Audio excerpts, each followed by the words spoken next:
Abortion చేయించుకోవాలని అనుకుంటున్నారా? నమస్తే అండి. నేను doctor Bindureddy Saisri speciality hospital, Nellore.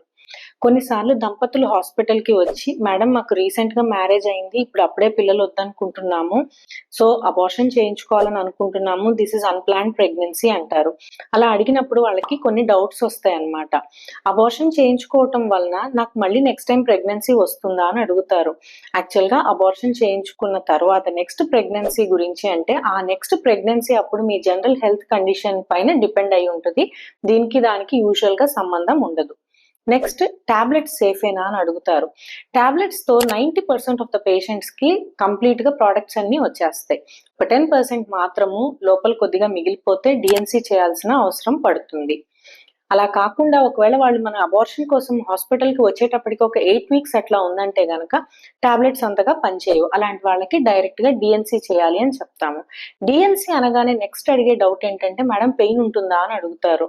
యాక్చువల్‌గా డీఎన్సీ అనస్థీషియా ఇచ్చి చేస్తాం కాబట్టి పెయిన్ అనేది ఉండదు. కానీ డీఎన్సీ అనేది చేసేటప్పుడు ఆల్మోస్ట్ చాలా సేఫ్‌గా చేస్తాము.